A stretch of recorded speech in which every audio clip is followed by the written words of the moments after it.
कुटुंबीमधील सरपंच संतोष देशमुख हत्या प्रकरणात आरोप प्रत्यारोपांच्या फैरी सुरूच आहेत आणि यातच आता मयत सरपंच संतोष देशमुख हत्या प्रकरणात पुरवणी जबाब वाल्मिक कराड यांचं नाव आहे। विश्वसनीय सूत्रांनी ही माहिती दिली आहे। संतोष देशमुख यांच्या पत्नी यांच्या जबाबात वाल्मिक कराड यांनी फोनवरून धमकी दिल्याचा उल्लेख आहे। तपास यंत्रणांनी देशमुख कुटुंबियांच्या घेतलेल्या जबाबात वाल्मिक कराड यांच्या नावाचा उल्लेख आहे। वाल्मिक कराड यांच्यावर 302 चा गुन्हा दाखल करा या मागणीकरता धनंजय देशमुख हे आंदोलनाला बसलेले आहेत। मात्र ते काही वेळापासून मंडपाच्या ठिकाणी नाहीत, आंदोलनाच्या स्थळावरून ते निघून गेलेले आहेत। पुरवणी जबाबात नाव असल्याने वाल्मिक कराड 302 चे आरोपी होणार का हा एक प्रश्न आहे आणि यावरूनच ते आंदोलनाला बसलेले आहेत। ते मोबाईल टॉवरवर चढून आंदोलन सुद्धा करणार होते, मात्र त्याआधीच मंडपातून धनंजय देशमुख संतोष देशमुख यांचा सख्खा भाऊ धनंजय देशमुख हा आंदोलन स्थळावरून कुठेतरी निघून गेलेला आहे। ही या घडीची सगळ्यात मोठी आणि गंभीर बाब आहे। आमचे प्रतिनिधी सुरेश जाधव यांच्याशी बोलूया। सुरेश, एका बाजूला धनंजय आंदोलन स्थळावरून कुठेतरी निघून गेलेले आहेत, पोलिसांनी त्यांना शोधून काढावं आणि समोर आणावं अशी मागणी गावकरी करतायत, तणाव आहे। आणि दुसरीकडे या जबाबासंदर्भात काय माहिती द्याल? त्यात वाल्मिकचा उल्लेख केलाय कुटुंबियांनी। संतोष देशमुख यांच्या हत्येनंतर जो गुन्हा दाखल करण्यात आला होता तो हत्येचा गुन्हा होता आणि त्यानंतर खंडणीचा गुन्हा दाखल झाला होता। खंडणीच्या गुन्ह्यामध्ये वाल्मिक कराड हे 14 दिवसापासून सीआयडी कोठडीमध्ये आहेत। मात्र न्यूज 18 लोकमतला एक जो अश्विनी देशमुख आहेत यांचा जो जॉब आहे तो हाती लागलेला आहे आणि त्यामध्ये वाल्मिक कराड यांनी सुद्धा अननोन नंबरवरून 2 ते 3 वेळा धमकी दिल्याचा देखील त्यांच्या जबाबामध्ये उल्लेख आहे। 6 तारखेला जो वाद झालेला होता पवनचक्कीवरून जो वाद झाला होता आणि तो वाद झाल्यानंतर ज्यांनी धमकी दिली होती त्या संदर्भामधली नावं देखील आहेत। सुदर्शन घुले, अशोक घुले, प्रतीक घुले, जयराम चाटे, सुधीर सांगळे, कृष्णा आंधळे, महेश केदार, विष्णू चाटे हे धमक्या देत आहेत व वाल्मिक कराड यांनी देखील मला दिनांक 6/12/2024 रोजी घटनेनंतर 2 ते 3 वेळा अज्ञात नंबरवरून फोन करून जीवे मारण्याची धमकी दिली होती। असं जो जबाब आहे तो अश्विनी देशमुख यांच्या जबाबामध्ये देण्यात आलेला आहे। हा 13 तारखेचा जबाब आहे। पोलिसांनी या संदर्भामध्ये काय केलंय, सीआयडीच्या असतील तपासी यंत्रणा याच्यावरती कशा पद्धतीने तपास करतात हे देखील पाहणं महत्त्वाचं ठरणार आहे। मात्र सगळ्यात मोठी या ठिकाणी ही बातमी आहे की या अगोदर जर आपण बघितलं तर संतोष देशमुख यांच्या हत्येच्या प्रकरणामध्ये वाल्मिक कराड यांच्या नावावरती फक्त आरोप केले जात होते। मात्र आता देशमुख कुटुंबानेच तशा पद्धतीचा जो जबाब आहे तो जबाब दिल्यामुळे आता वाल्मिक कराड हे 302 चे आरोपी होणार का आणि त्यांना या गुन्ह्यामध्ये देखील आता तशा पद्धतीने वाल्मिक कराड 302 चा आरोपी होणार का हे बघावं लागेल। तुर्तास धन्यवाद सुरेश माहिती दिल्याबद्दल।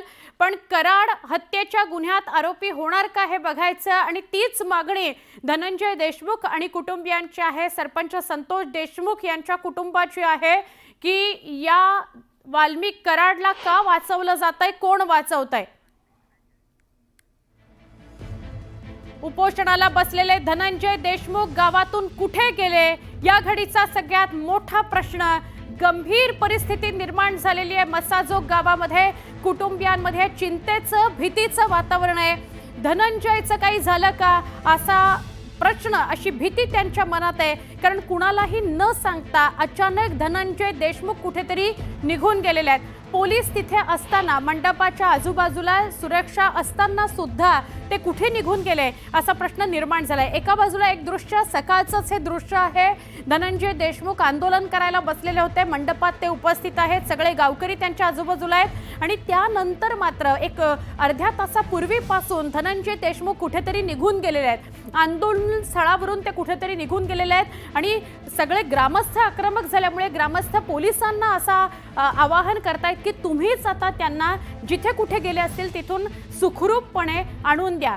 सरपंच संतोष देशमुख यांच्याबाबत जी घटना घडलेली आहे तीच घटना धनंजय देशमुख यांच्याबाबत घडू नये अशी आशा आहे या सगळ्या कुटुंबियांना, पण तितकीच भीती आहे, चिंता आहे आणि त्यामुळे हे सगळे कुटुंबीय आता चिंतातूर आहेत, भीतीमध्ये आहेत। सगळे ज्या मोबाईल टॉवरवर धनंजय चढणार होता त्या मोबाईल टॉवरच्या खाली सगळ्या महिला आणि सगळे गावकरी जमलेले आहेत। सगळ्या ठिकाणी गावकरी विखुरले गेलेले आहेत त्यांना शोधण्याकरता. धनंजय देशमुख नेमके कुठे गेले यांना शोधण्याकरता पोलीसही वेगवेगळ्या ठिकाणी त्यांना शोधायला गेलेले आहेत आणि कुटुंबीय सुद्धा, कुटुंबियांमधले जे महत्त्वाचे काही व्यक्ती आहेत ते देखील आणि ग्रामस्थ देखील, त्यांचे मित्रमंडळी देखील त्यांना शोधायला गेलेले आहेत. नेमके धनंजय देशमुख कुठे गेले? आत्ता काही वेळापूर्वीपर्यंत आंदोलनस्थळी ते होते, मग तिथून ते कुठे निघून गेले असा प्रश्न निर्माण झालाय.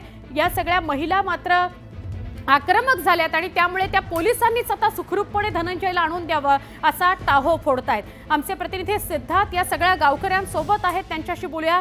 सिद्धार्थ, क्षणाक्षणाला परिस्थिती अधिक गंभीर होत जाते, चिंतेची होत जाते. पोलिसांनीच आता धनंजयला सुखरूपपणे आणून द्यावं अशी मागणी या महिला करतायत, काय सांगाल? निश्चितपणे अर्धा ते पाऊण तासापूर्वी धनंजय मुंडे सभा मंडपात होते आणि सगळ्यात शेवटी ते माझ्याशी बोलले. IBN लोकमतला त्यांनी प्रतिक्रिया दिली आणि त्यानंतर ते गायब झालेले आहेत.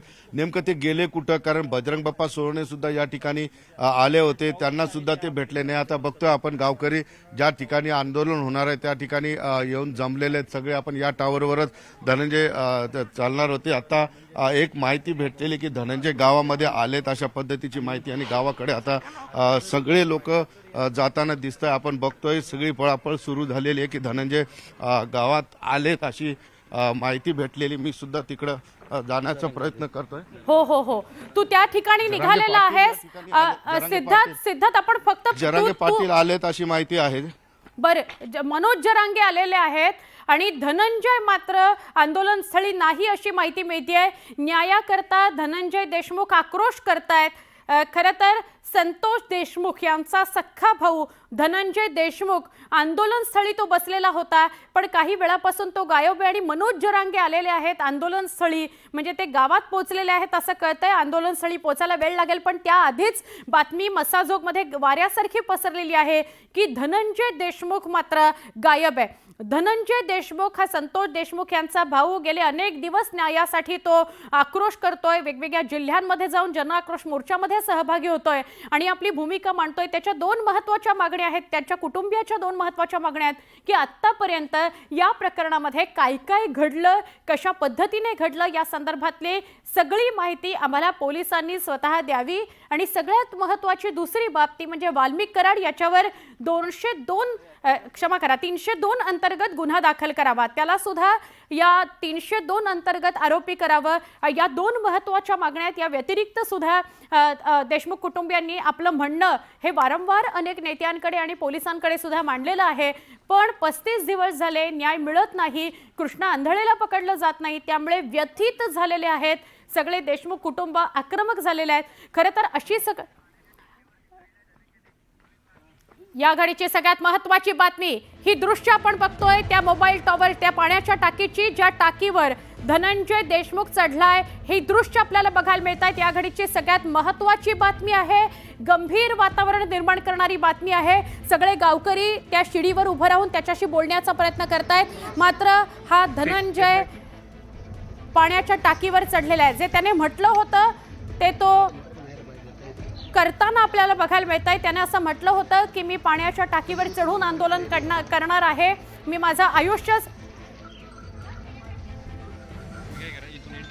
मोबाईल टॉवरवर तो चढलाय आणि मोबाईल टॉवरवर चढून तो आंदोलन करतो आहे. प्रथमदर्शनी पाण्याची टाकी आहे का मोबाईल टॉवर आहे, पण त्याने हे स्पष्ट केलेलं होतं की मोबाईल टॉवरवर चढून मी आंदोलन करणार आहे. न्यायाकरता हा देशमुख कुटुंबियांचा आक्रोश बघतोय. शेवटी संयमाचा बांध फुटलाय आणि एक मोठं पाऊल धनंजय देशमुख यांनी उचललंय. परिस्थिती, आमचे प्रतिनिधी सुरेश जाधव यांच्याशी बोलूया. सुरेश, गंभीर परिस्थिती निर्माण झाली आहे. धनंजय जे म्हटलं होतं तेच तो करताना दिसतोय, काय सांगाल? धनंजय देशमुख यांनी टावरवरती चढून आंदोलन करेल अशा पद्धतीचा जो इशारा आहे तो दिलेला होता आणि आता टावरपाशी पोलीस प्रशासन होतं, त्यामुळं आता धनंजय यांनी त्या पाण्याच्या टाक्या आहेत गावामध्ये, मसाजो गावातील ज्या 2 पाण्याच्या टाक्या आहेत त्या पाण्याच्या टाक्यावरती चढून आता आंदोलनाला सुरुवात केलेली आहे. गावकरी देखील मोठ्या संख्येने या ठिकाणी उपस्थित आहेत. जो प्रश्न निर्माण होत होता की धनंजय गेला कुठे, तो आंदोलन करण्यासाठी आता टाकीवरती चढलेला आहे, त्यामुळं साहजिकच हे आंदोलन किती वेळ चालणार हे देखील पाहणं महत्त्वाचं ठरणार आहे. सुवर्ण, पण परिस्थिती गंभीर आहे. आपण आपल्या प्रेक्षकांना एकदा सांगूया, मोबाईल टॉवरवर चढून आंदोलन करणार होता धनंजय देशमुख, पण तिथे सुरक्षा व्यवस्था होती, पोलीस तैनात होते, त्यामुळे अचानकपणे आंदोलन स्थळावरून धनंजय देशमुख निघाले आणि गावात असलेल्या पाण्याच्या टाकीवर चढलेले आहेत। सुरेश, त्यांच्याबरोबर अजून एक कोणीतरी दिसतोय जो त्यांच्या सोबत आहे, कोणाशी तरी बोलणं सुद्धा सुरू आहे। परिस्थिती अशीच जर राहिली तर अधिक गंभीर होत जाणार आहे वातावरण, काय सांगाल? धनंजय देशमुख याच्यासोबत त्याचे काही मित्र देखील सोबत आहेत आणि विशेष म्हणजे आपण जर बघितलं तर गावकरी समोर आता मी दाखवायचा प्रयत्न करतो। समोर हे जे गावकरी आहेत ते गावकरी देखील अशा पद्धतीने आहेत, महिला देखील या ठिकाणी उपस्थित झालेल्या आहेत आणि दुसरी जी पाण्याची टाकी आहे त्यावरती देखील आता गावकरी चढायला लागलेले आहेत। म्हणजे आपण जर बघितलं तर 35 दिवस झाले संतोष देशमुख हत्ये प्रकरणात काही आरोपी देखील अद्याप अटक नाहीत आणि यामध्ये जे महत्वाची जी धनंजयची मागणी होती की वाल्मिक कराड यांना 302चा आरोपी करा, ही जी मागणी महत्वाची आहे, या मागणीला धरून देखील आता हे सगळेजण आंदोलन करतायत। धनंजय देशमुख हा उंच अशा या पाण्याच्या टाकीवरती आहे, जोपर्यंत ठोस असं काही आश्वासन मिळत नाही तोपर्यंत तो खाली येणार नाही अशा पद्धतीने देखील माहिती मिळते।